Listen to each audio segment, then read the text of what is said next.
insha Allah, yani bishara kwamba baada ya kuwasikizia alhizbiyun as-sururiyun, mahizbi wa kisururi ambaye ni Salim Abdurrahim wa a'wanuhu wa ansaruhu, kafana Allahu sharrahum, baada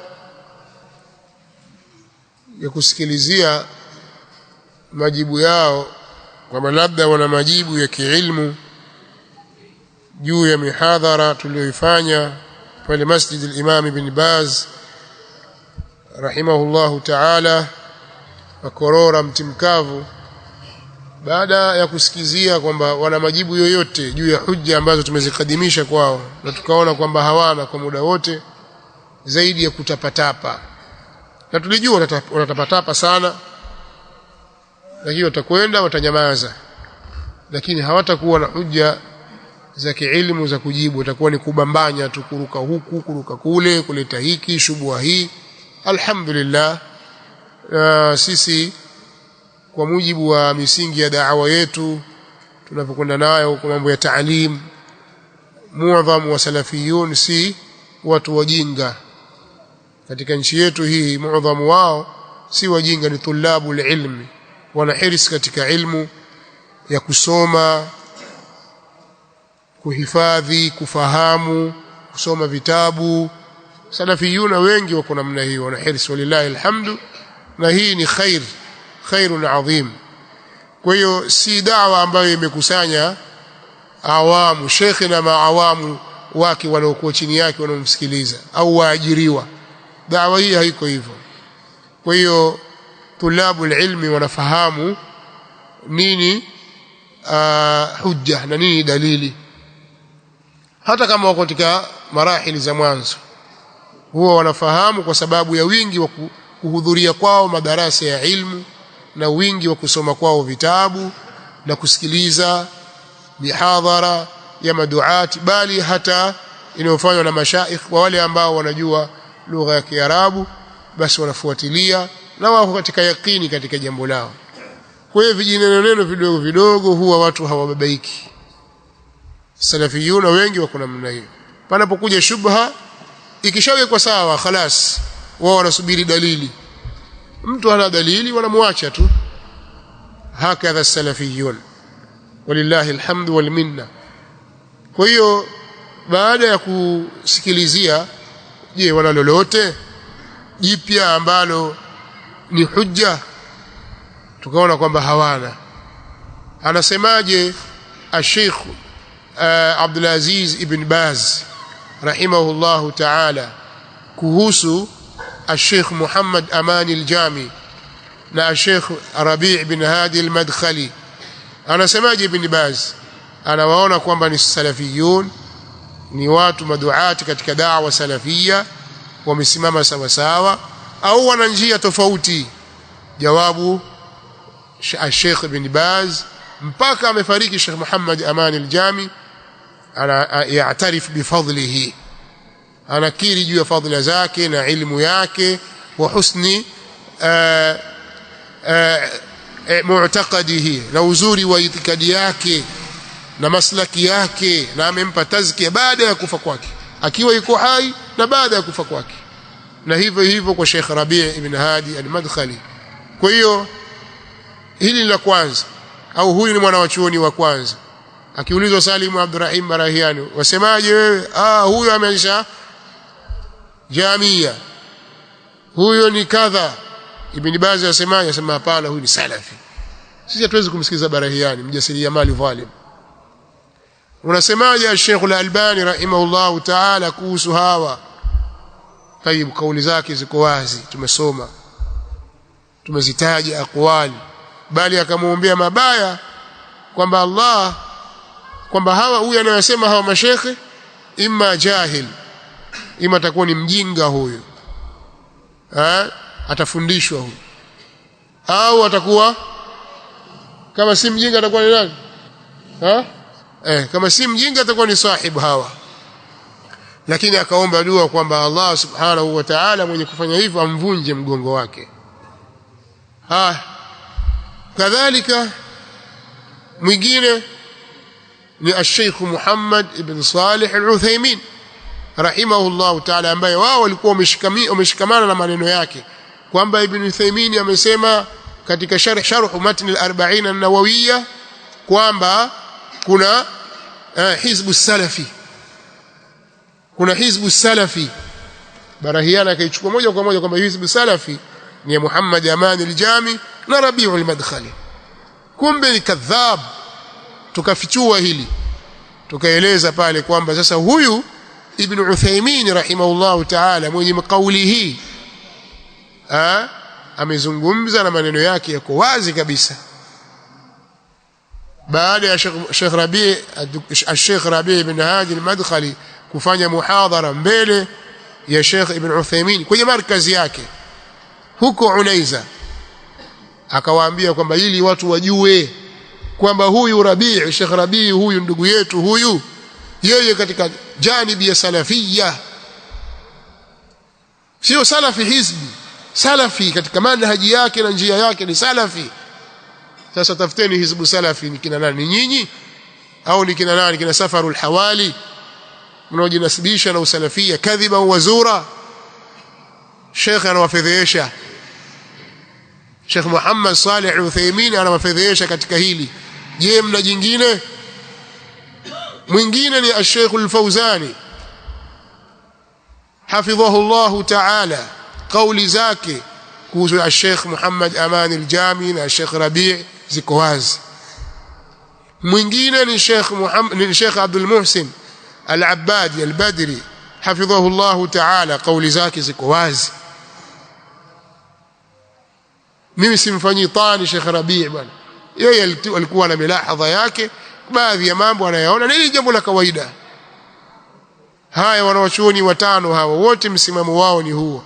Wewe umeandika kitabu maalum cha kusema kwamba kuna hizbi inaitwa hizbi ya al-Jamia, madakhila, salafia jadida, maneno chungu nzima, alafu wasema kwamba wanawachuoni hawa walifanya hivyo. Tukakujibu kwamba urongo umewazulia uongo na kauli ndio hizo, tukaweka na maswali yajibuni, kimya mpaka leo. Mara Sheikh Jibrini, mara nani. Haya, andika kitabu kingine, lete hoja nyingine, sio hizo, tutakusubiri. Na mengine mengi ambayo ameyazungumza tukayabatilisha, kuonyesha kwamba ni mtu kadhab, mtu khain, mwenye khiana, si mkweli. Kwa hiyo tutasubiri pingia na hoja, na tunajua hana. Kadhalika yeye ni sururi, manhaji yake kisururi ya takfiri ya kiikhwani, na tukapiga na mifano, sababu la yashabu albid'i illa mithlahu tahta ad-dukhani ta'ajjuj an-nirani. Huwezi ukawa umesuhubiana, umeingiliana watu waovu, watu wa bid'a, alafu wewe ukawa umesalimika. La yashabu albid'i illa mithlahu, hasubiani mtu wa bid'a isipokuwa na mtu aliye mfano wake. Tahta ad-dukhan ta'ajjuj an-niran. Maneno haya anasema nani? Al-Imam al-Qahtani rahimahullahu ta'ala. Ukishaona moshi unafuka, basi ujue chini kuna moto. Kwa hiyo wewe ukiwa watu ulioambatana nao ni watu wa kukubali maandamano, ni watu wa kushajiisha migomo, ni watu wa kushajiisha mambo ya harakati mbalimbali, na wengine ambao wamekuzunguka ni watu wana mafikra ya takfiri, na wala wewe hujali, bali wawapa dhima wengine, wawasomesha watoto wako, wanafunzi wako au watu wako. Hii ni ishara mbaya. Lakini vipi usiwe hivyo na hali ya kuwa manhaji yenu ni fadhfadh, ni manhaji pana kabisa isiyokuwa na dhawabit, wanaingia humo kila aina ya watu waovu. Nyinyi lengo lenu ni kukusanya, ni jam'ul amwal wa tabarruat, kukusanya mali tu na michango na sadaka, kufanya kwamba ni mradi, kufanya dini mradi, badala ya kufikisha dini ya Allah tabaraka wa taala. Nyinyi dini mmefanya biashara, biashara ikawa ndio lengo. Kwa hiyo ukiangalia maslaki zenu, watu mnaounga mkono kina Safarul Hawali, kina Salmanul Auda, kina Nasirul Umari na wengineo, na mfano wa watu kama hao, Muhammad Surur Zain al-Abidin, Abu Anas Muhammad Abida, ashabu al-Muntada al-Islami na wengineo, ni watu munharifun, ni watu waliopinda, hawako katika usawa. Wanawachuoni wamewataja kwa uovu. Sheikh bin Uthaymeen mpaka mwisho anatahadharisha watu wasisikilize ashrita za Safarul Hawali. Al-Lajnatu Daima lil-Ifta yatahadharisha watu wasisikilize na kukataza kufanya mihadhara Safarul Hawali na Salman al-Auda. Wewe bado wasifia watu hawa, kuna nini ndani yake? Alafu wasema wewe huko pamoja na wao. Kwa hiyo amebaki anarukaruka tu, mara huku mara kule mara huku. Sasa tulipoliona jambo hili, baada ya kulisubiria, kuliona kwamba lazima watapetape, warusherushe maneno, lakini mfupa umewakwama kwenye koo na watu washawajua, walillahi alhamdu wal minna, sisi tunaachana na jambo lao. Nitakuja kuwatangazia mara nyingine insha Allah, ikibidi kufanya mihadhara mfululizo dhidi yao panapobudi. Ikiwa hakuna budi tutafanya hivyo mfululizo, kama ni siku 3 siku 4, tutawaambia kama ni Tanga, Dar es Salaam au wapi, ikiwa hakuna budi baadaye. Lakini kwa sasa hivi tunaliacha jambo lao, sisi hatutashughulika na wao tena. Wao waendelee kutukana, waendelee kujitetea, waendelee kuzua, kila siku wazue maneno. Sisi hatukuna habari nao, tutaendelea na da'wa yetu, walillahi alhamd wal minna. Tutarudi tena sasa hivi kwa Abu Eid, dhalikumus sufi. Tunarudi kwa Abu Eid sasa, sufi yule, sawa, ambaye tulimweka pembeni kidogo kwa sababu ya hili jambo lililozuka, kwa sababu sisi tumeshaahidi kwamba tunakwenda naye kwa uchache kwanza miaka 2. Yeye mwenyewe alijitutumia kwamba sio miaka 2, mimi ndo maisha. Tunajua pumzi ya maisha hana, kwamba atakwenda nayo mpaka wapi. Atajua pumzi hiyo haipo kwake, ni jambo asiloliweza ile.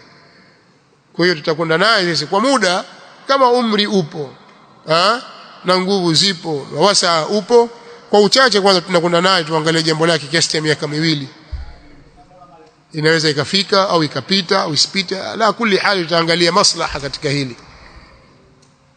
Kwa hiyo inshallah tarudi kwenye jambo lake, na katika zile sehemu 3 tulizozungumza ambazo ilikuwa tukizijadili, sehemu ya kwanza ni kuhusu Wahabi,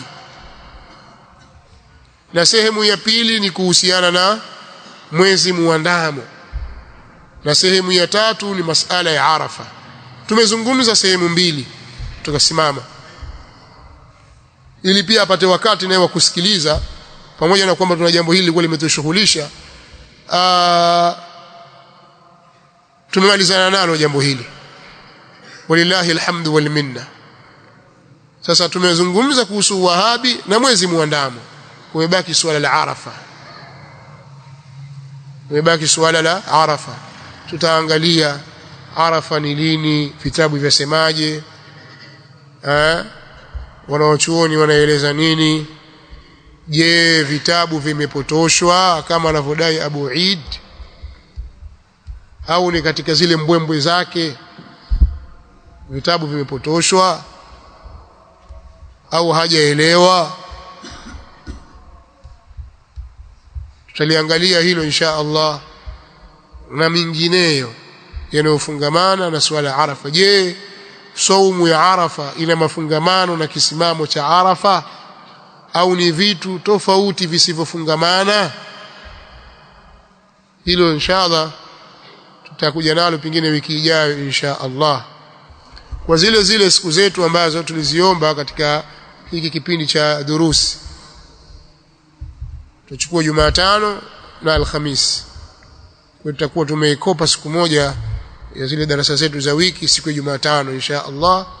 Kwa hiyo tutaangalia katika wiki itakayokuja, ikiwa wasaa umepatikana tutaanza rasmi, na kama itakuwa tofauti tutawaambia insha Allah.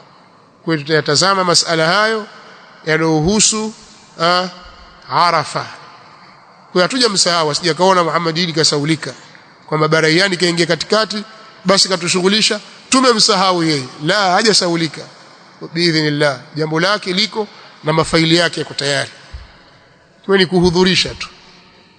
Kwa insha Allah tutafanya hivyo fil usbu'i alqadim, kuanzia al-usbu'i alqadim tutaanza kufanya mambo hayo. Kwa hiyo ndiyo bishara au hiyo ndiyo taarifa kuhusu jambo hili. Kwa hiyo jambo la Barahiani lazima atapetape, lazima. Wewe fikiri ile maneno ni madogo tulizungumza pale, ile maneno si madogo.